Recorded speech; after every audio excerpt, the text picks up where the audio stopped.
এই দেখো সাপটা কত কষ্ট পাচ্ছে, দেখেছো? উল্টো পাল্টা কাজ বার দেখেছো কত কষ্ট পাচ্ছে সাপটা রে, বের করতে পারছি না।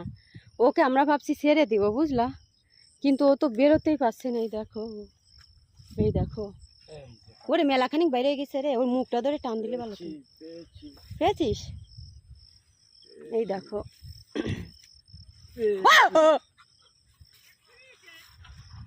না রে মা, দেখো সাপে কি করছে।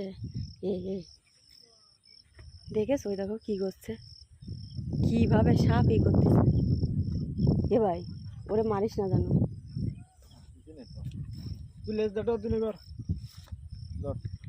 দাঁড়া, বাদ দে ধর মাথা এ নি তোর অত ভয় কেন? তোর মানে গিয়ে ছাই ধাক্কা ওই যে ধরতেছে। এই দেখো সাপ ধরতেছি। ও ও ওরে তুই আমার টান দিস না, কুত্তা ওরে টান দিলে কোথাও পায় না, ছুটে কপালে আসবে না। কবার আসে আমি জাল ধরি বলছি এবার টান দে।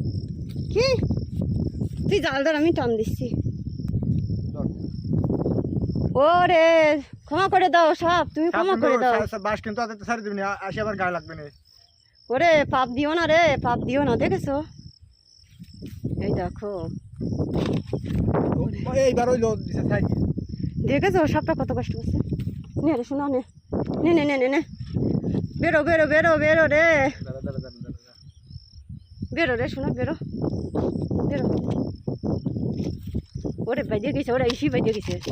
এবার একটুটা কাটিয়ে দিল তো না, জালটা কাটিয়ে দে, জালটা কাটিয়ে দে, নয় সাপটা বেরোবে না রে। না বাচ্চারই নি আমি, দেখেছো কত কষ্ট হচ্ছে। এই দেখো কি সাপ, ওই মোবাইল তো সাপ ধরে রাখছে, দেখেছো কত কষ্ট হচ্ছে। মোবাইল তো এ ভাই ছুটে চলে যাবে, আমি টান দিছি। ওটা সিরিয়াস হবে না আমাদের বাড়িতে কত কষ্ট হচ্ছে, কি কত কষ্ট হচ্ছে।